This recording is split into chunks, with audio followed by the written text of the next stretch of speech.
So thank you so much for joining us for today's discussion on the consolidation and analysis of data from gender assessments and analysis during COVID-19, the second event in a three-part series. I'm Ellie Sukup, and I serve as the Food Security Technical Officer on IDEAL. I am based in Washington, D.C., and I will be hosting this session with my colleague, Louisa. Good morning, Louisa. Hi, Ellie, and good morning and good afternoon to all of you, wherever you might be joining us today. My name is Louisa Angel-Smith, and I'm the Organizational Development Manager on IDEAL. If you prefer to follow along on your own, you can open the Google Slides and the link in the chat box. We do have slides both in English and in French today. However, we will be sharing our screen throughout the presentation, but we'll only be sharing in the English slides. Ellie, over to you. Wonderful, thank you. So we invite you all to introduce yourselves in the tables on slides 2 through 5. No, if you can't access it, it's not a problem, but it's always nice for us to know who's here. Unfortunately, we don't have time to do verbal introductions right now, but that will happen in our small groups in a little bit. For now, if you could sign into the tables so that we can get a sense of everyone who is here. If there's no room, you just go on to the next slide. So as you know, this event is part of IDEAL's COVID-19 Food Security Learning Series. With this series, we are providing opportunities for USAID's Bureau for Humanitarian Assistance Funded Development and Emergency Activity Implementers to share their experiences among peers as we are all adapting in light of COVID-19. This event is part of a specific learning stream focused on addressing at-risk populations and a follow-on event to the session we held about gender integration in DFSAs during COVID-19 on June 30th. If you want to know more about our other learning streams, please visit the FSN Network website. Before we dive into today's topic, Louisa will go through a few ground rules for the meeting. Thanks, Ellie. For those of you who might just be joining us, I would like to direct you to the small globe at the bottom of your Zoom window that says Interpretation. Please be sure to select English or French. Once you have selected your language, you can choose if you want to mute the original audio or hear it in the background at a lower volume at the same time as the chosen language. We ask that you please keep your microphones muted. You will have a chance to share your experiences in the breakout rooms. If you're able to turn on your video, we want to make it feel like we're in the room together. Now, we ask you to please rename yourself in Zoom to include your name and your first name and your last name. To do this, just hover over your image on the Zoom screen, click the 3 dots on the top right corner, and select Rename from the drop-down menu. You can also do this by hovering over your name in the participant list and clicking More and then selecting Rename from the drop-down menu. Thank you so much, Louisa. If you have any questions, please send a message to the chat box to anyone with IDEAL in their name. For example, you can send a message to me. So now we get to the good part. I'm going to turn it over to my co-host, Amy Eibold. So over to you, Amy. Okay, thank you, Ellie, and hello, everyone. Thank you so much for joining the second of 3 peer exchanges. It's really nice to be connected again. I'm Amy Eibold. I am Mercy Corps Senior Advisor for Adolescent Girls and Youth, and I'm based in Portland, Oregon. So as Ellie mentioned, this is a 3-part series looking at how we're adapting gender analysis and assessments in response to challenges presented by COVID-19. So we're framing the series as a peer exchange because we want to create space for you to share your expertise. So our first event focused on design and data collection, and we discussed different solutions to challenges. So today, we're looking at the organization and management of data analysis, and our third event will focus on the application and use of this data. So at the end of this, we'll produce learnings that we will share with you. So next slide, please. So just a quick note that if you'd like to be in our French breakout room, to please note that in the chat. So today we're framing this as a fail fest. So did you hear the word failure that may have made your heart stop?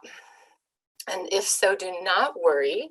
We want this to be a safe space for all of us to discuss what we're learning. And that comes from what doesn't work as well as what does work when it comes to data management and analysis. So fail fests have become popular because we cannot learn unless we look at what doesn't work, and then we can innovate when acknowledging what doesn't work. So while we're calling today a fail fest, what we really want you to do is think of this as an innovation and solution session. So we have assigned you each to small breakout groups, and that includes one Francophone group. And again, please note in the chat if you'd like to be in the French-speaking group. So we would like to shape this as a way in a space to tell stories about failures, and more importantly, to brainstorm solutions together. So if you feel that we've missed something or you'd like to be in a different group, please let us know via the chat. Okay, take a minute and look at the group assignments and you'll see which group you are in. And while you do that, I'd like to take a minute to introduce Karen Fox. She's an anthropologist by training, but she also works as a senior research advisor with Tango International and a qualitative specialist for Ideals. So welcome, Karen. And Karen, you may be on mute. I was on mute. As I said, thank you so much for having me. I am really excited to be here, in part because in our qualitative work, we so often focus on the data collection piece. So I really applaud you all for taking the initiative to focus on the analysis, right? We collect all this data and then what? So I'm really delighted to be here. And I also really appreciate this framing as a fail fest, a real opportunity to sort of pause and reflect on mistakes we've made, challenges we've had, things that we wish we would have done differently. I certainly have my fair share, and I'm really delighted to be able to share those with you, hear your stories so that we can collectively grow our expertise. So thanks so much. Thank you, Karen. And you'll notice that there are 4 themes for the groups, and these are based on the key informant interviews as well as responses during the registration. So quickly, let's go through the different topics. So group number 1 is looking at missteps in utilizing technology, and that can be during data collection, which of course will impact analysis. And group 2 is looking at the challenge of analysis of data across multiple sources. And during our last session, we talked about integrating gender into various assessments, adapting different rapid analysis, and looking at secondary sources for data. And so how can we analyze this data in a way that can show us the big picture and what's happening, and how do we tell that story? The third group is the not so rapid analysis. And we've all confronted times when we have the data and now it sits. And how can we effectively allocate the team's time and different resources to efficiently analyze this data? And how can we advocate to leadership for that time and those resources needed to make sure that we are moving in a way that's responsive and that we can use this data in a timely manner?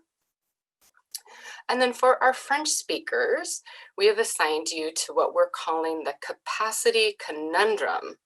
And oftentimes, and especially in light of using new tools and adapting to COVID, we're looking at new ways of doing things. So what are the primary limits on capacity that might stand in the way of analysis? So expertise and experience does not come without missteps. It does not come without failure. And so when I think of these 3 or 4 topics, I certainly have some experiences in which we could call a failure. And that may be trying to integrate data across different analysis and assessments. I can think of a time myself when we had integrated gender questions across different assessments. And we had no focal point for organizing and looking at that data and bringing it together to tell the story. And so there it's set. And it was incredibly challenging to coordinate across a handful of different assessment, analysis, and teams to use that data. And I'm also going to ask Karen, as a qualitative researcher, if any of these themes sound familiar or resonate with you when it comes to not only fails, but innovations and solutions. Absolutely, yes. Your example certainly resonates, as do all of these themes. I have examples in my mind for each one of them. Like I said, this invitation provoked me to sort of think back on, my own experiences. I think one that I take very personally is that not so rapid analysis. As I said before, we tend to allocate our time and prioritize the data collection piece. And then we have the data.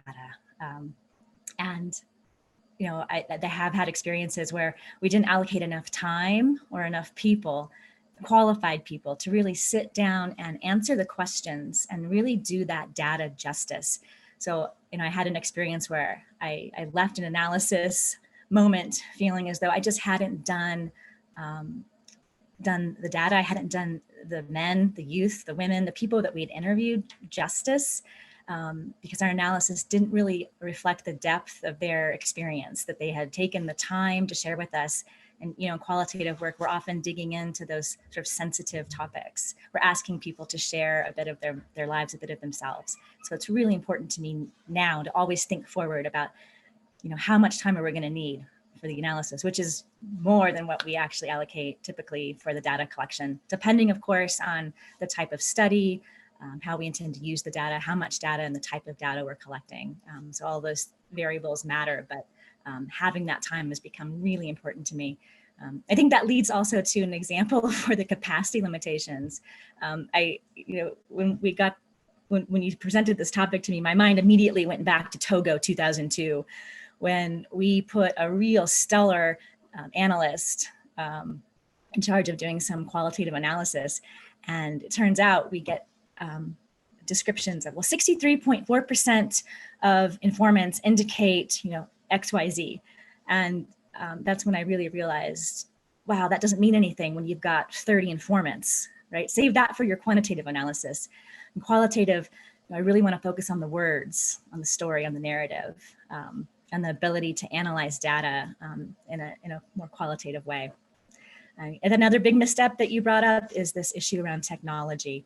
A huge theme and so many issues we can dig into there. So I look forward to hearing what the group comes up with. I know as a student, I wanted to use the software package Atlas TI to code and analyze some of the data that we'd collected in Indonesia. And so I essentially turned my data over to the software package, and first completely underestimated the amount of time that it would take to transcribe that data. Generally not a practical option for the types of operational research that we are doing.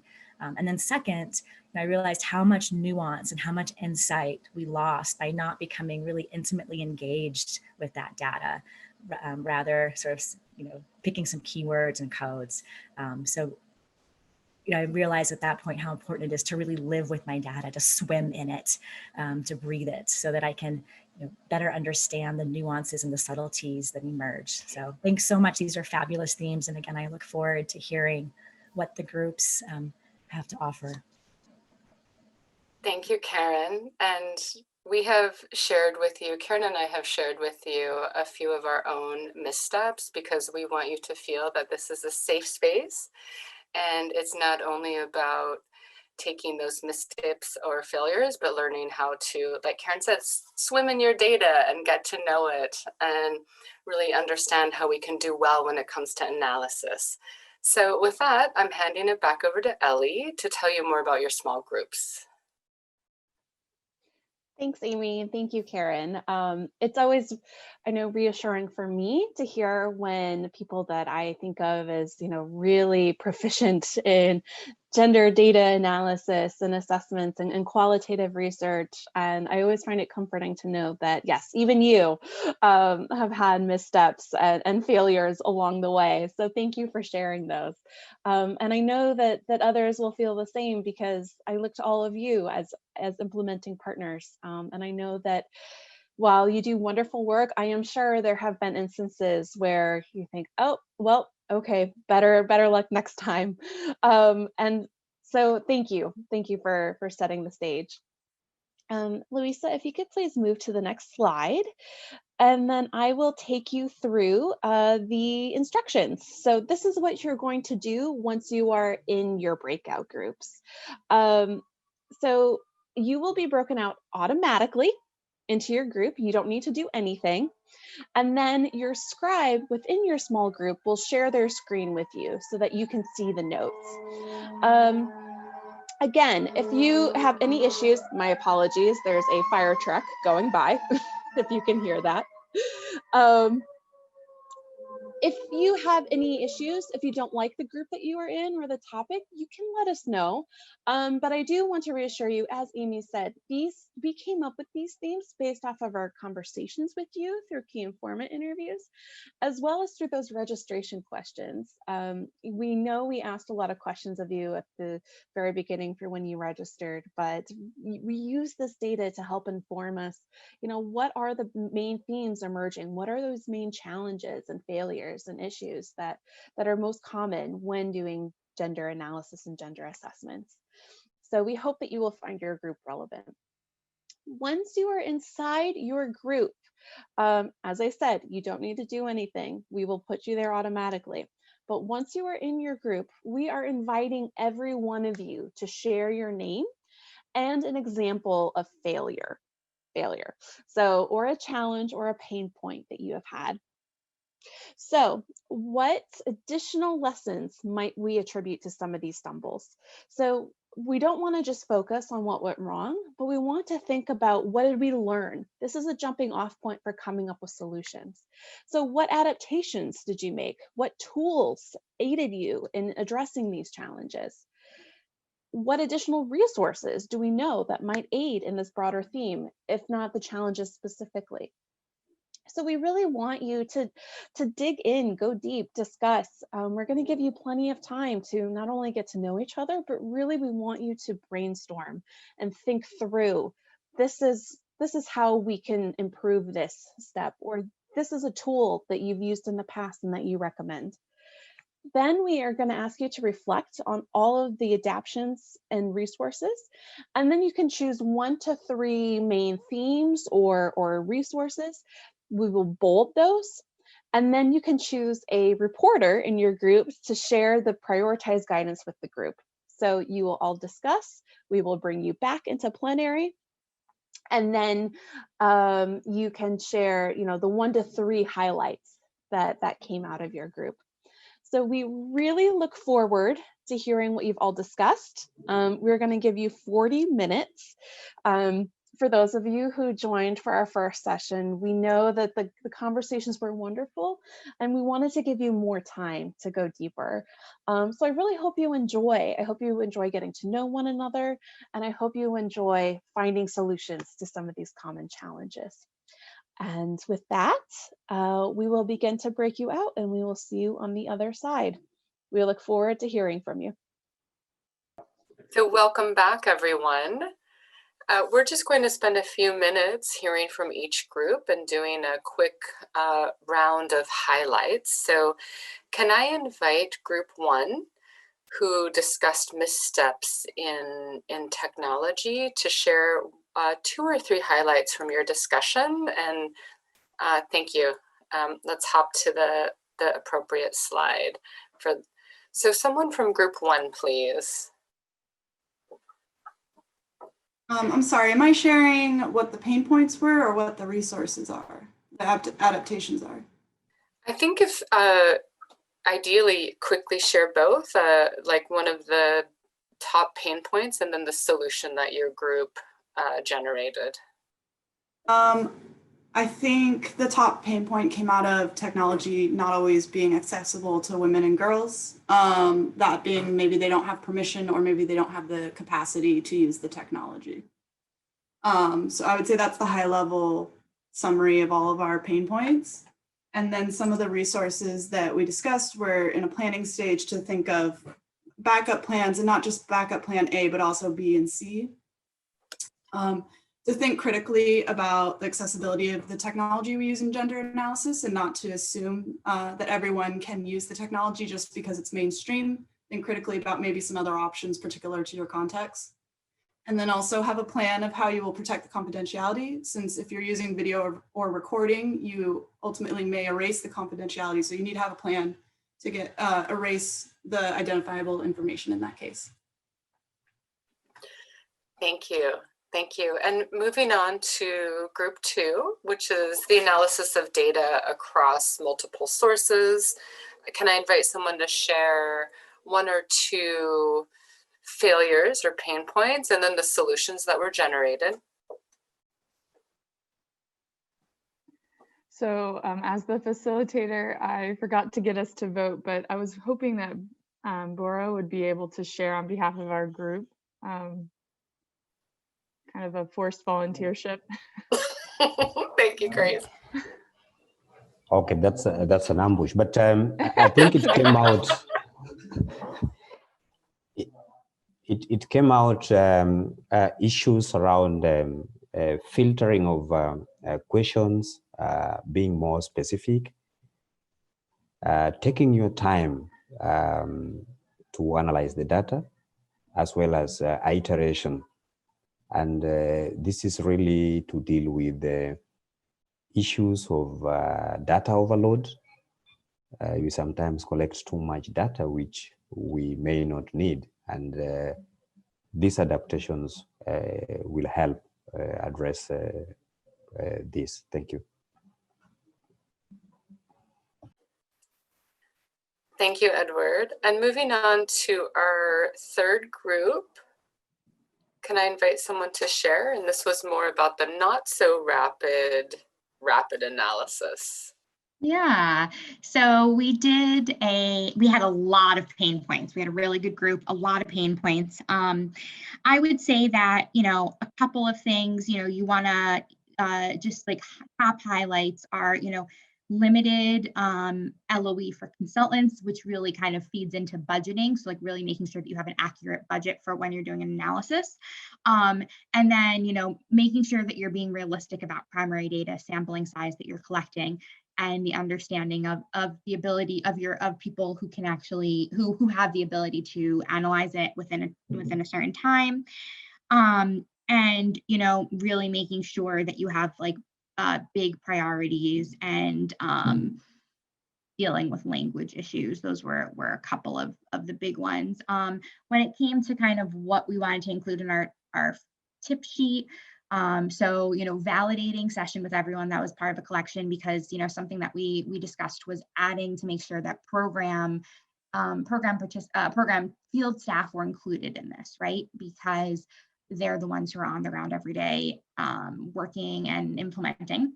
Again, accurate budgeting at the beginning of award for gender analysis. That's like a big thing that we came up with in order to make sure there was LOE and resource.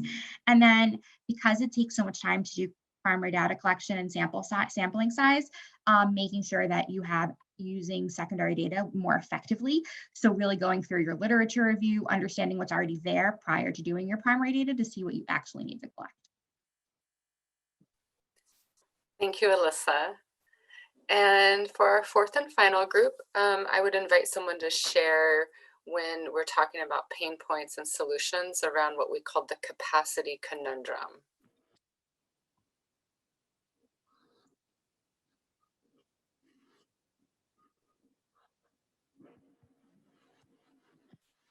Anyone? Yeah, hi, this is Elizabeth. I don't know. I'll go ahead and say this in English. Can you hear me okay in English? Yeah. Yes, thank you. So collaboration is key. knowing how to engage all stakeholders. So authority figures, traditional leaders, youth. Somebody said that knowing how to enter the community is key. The second point is knowing the community and the context and your target group. So for instance, when you design a focus group, you have to know whether or not some members will be less likely to participate in some discussions. And also having external consultants who understand the culture and the context is important. And the third point is allocating sufficient time and resources. For instance, for additional analyses.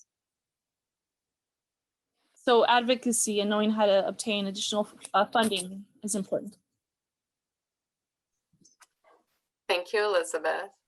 And I think when listening to these very brief report outs, and something that's came up in our group is that analysis and successful analysis is very much tied to the design of a gender assessment or analysis itself and the way that we approach data collection. And then it's also going to really shape what we're talking about in our third session, which is the story that we tell and how we use that data to influence our programming or a strategy. So thank you everyone for sharing. I'm going to hand it over to Karen to reflect on some of these insights as well before we close. Great, thank you, Amy. And thank you for these insights and just really, such a rich discussion that we had in our group. And from the report out, I send the notes, I sense that was common across all 4 of our groups. Doing a little triangulating here, I think we can see some common themes or trends that have emerged. A lot of the input that was offered from the various groups touched on topics that came out of our own discussion in the how to analyze from multiple resources, multiple sources group. It kind of just gets me back to thinking about, qualitative analysis.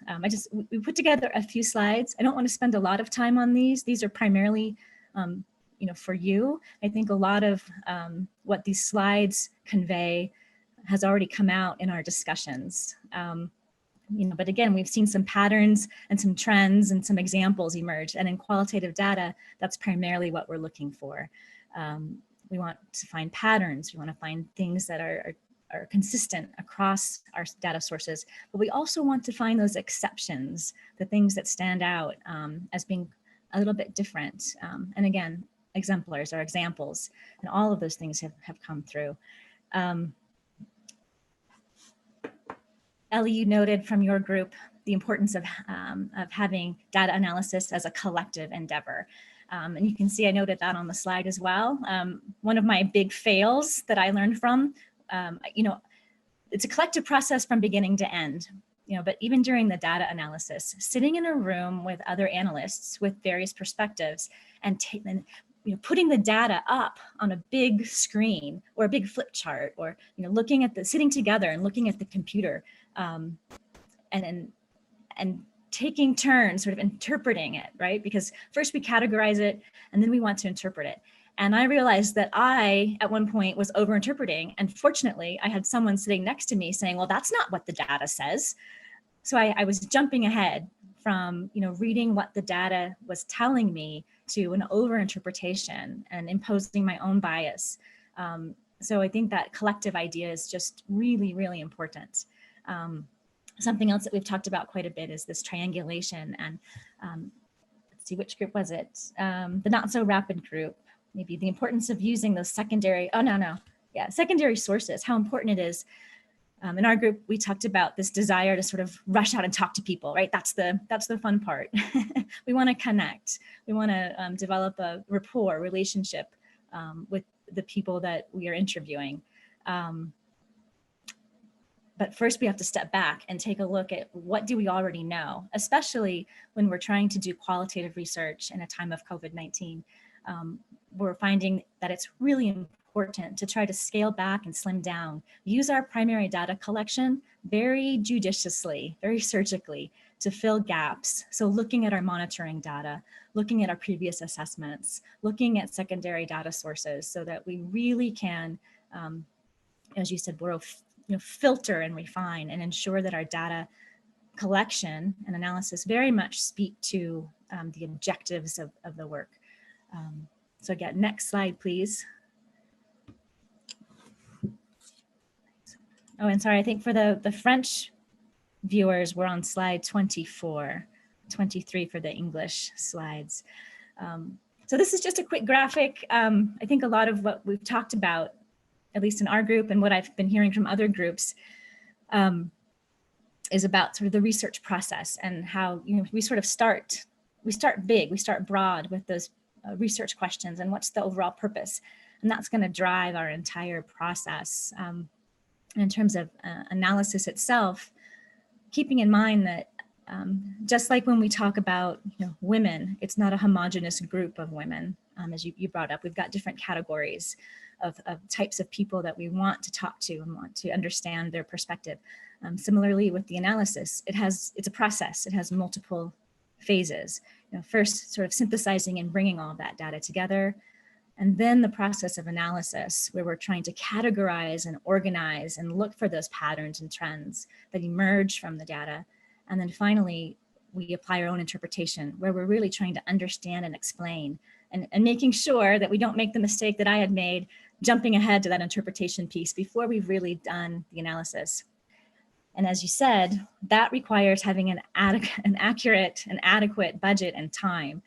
So from the beginning, really thinking forward in order to make sure that we have time and capacity for all of these steps. A lot of us have other full-time jobs. So how can we think forward about blocking out, 1-2 weeks, depending upon how much data we have, the depth of analysis we want to do to ensure that we can collectively sit together and carve out time to go through each of these different steps so that we can use data that informs our programming, answers our research questions, and may have broader implications for our community in general. So next slide, please. And here we're on slide 26 for our French participants.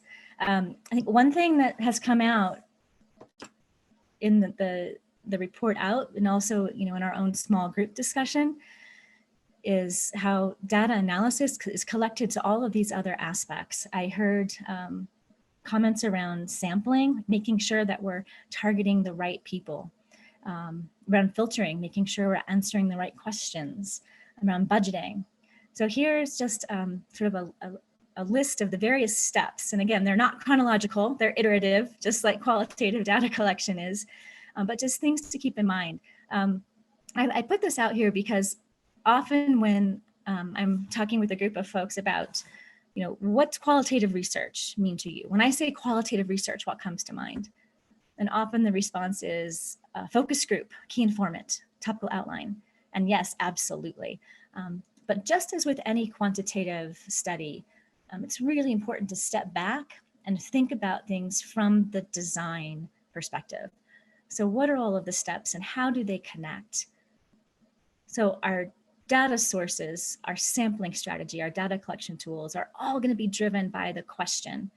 Fortunately, as you all know, with qualitative studies, there's no menu, there's no recipe, there's no formula. We have the gift of dynamic decision-making and flexibility, but that also comes with a challenge, right? There's no one specific way to iterate. So the key is to think through each of these steps and understand that these steps that we prepare, we write up into a protocol, there's also flexibility there. So it's important that we give ourselves, we take advantage of what qualitative has to offer by giving ourselves the flexibility to make changes and to document those changes so that we can transparently communicate how we collected the work or the data, how we analyzed it, every stage of the process, and justify those decisions.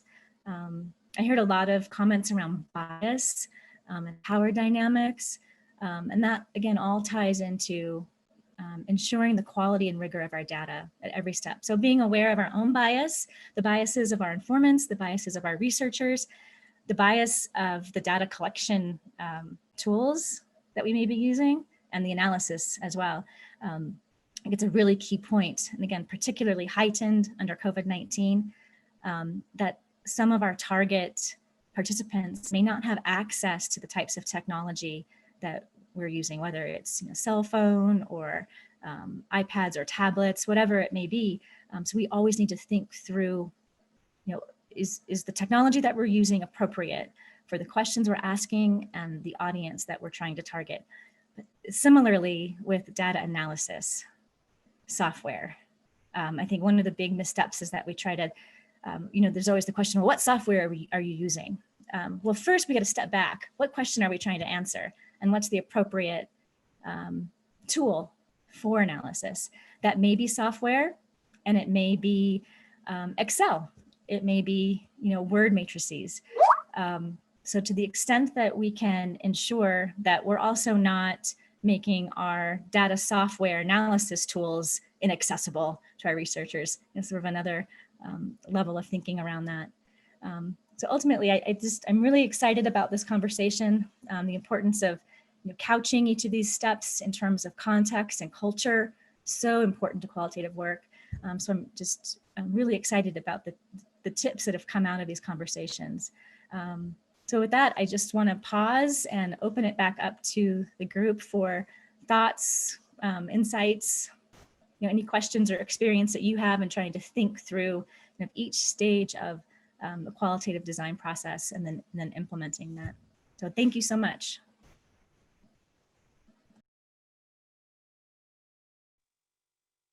Thank you so much, Karen. Like Karen said, we would love to open it up for any reflections or questions. And that can be about, her presentation, any main takeaways from the group. We appreciate any and all feedback and thoughts from all of you.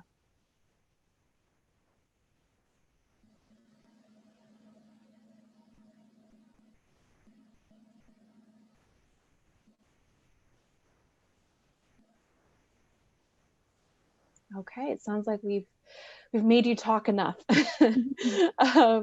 Well, thank you so much to all of you for joining. If you do think of a question, feel free to put it in the chat. Edward, you will appreciate this. Grace is encouraging me just to pick someone at random and call on you. Another ambush. But I really want to give a special thank you to Karen for joining us today. Your insight is always helpful. A big thank you to Zach, who is providing our interpretation. This is something new that we are trying. We would love to get your feedback on that. We want to know if it was helpful. We hope it is. Our goal is to be inclusive. We know that you all have a lot of experience, a lot of knowledge to share, and so we want to make sure that we are capturing that. So a huge thank you to Zach. I would ask you to please, so Louisa, if you could share the slides again. I'm sorry, I know there's a lot going on, but we do have an evaluation that we would really appreciate if you could fill out. As you know, this is a 3-part series. So we are, right in the middle. We just completed our second event, and we have another event, which will look at utilizing data for decision making. So again, as Amy mentioned, this is the story that we're going to tell. You've collected the data, you've analyzed the data, now you have a story to tell. How do you best do that? So that event will take place in 2 weeks on December 8th. And I am just seeing this now. I am so sorry. Karen, could you please add, yes, you put together a wonderful list of resources. I encourage all of you to check this out in the slides, but Karen, if you could speak to these. Yeah, great. Thanks so much, Ellie, and Lisa for pulling that up. Again, I wanted to open it up to the group for any last, burning thoughts. But, again, if your small group discussions were as rich and dynamic as ours, then I know that we got a lot out of this. In terms of resources, I'm really looking forward to this, the output from this particular session. I think it's going to be a really important resource in terms of tips for sort of qualitative studies for gender assessments and analysis.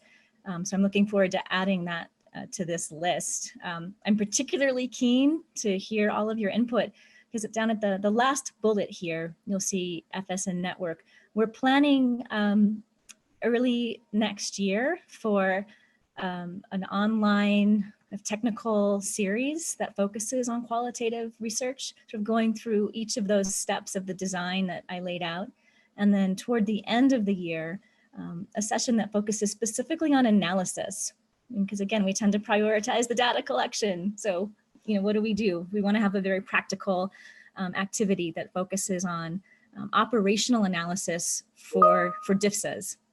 So here we've just compiled a few sets of resources. We're really, really excited that Food for Peace, now BHA, in last year published an updated guidance document for monitoring and evaluation that for the first time includes references to qualitative work.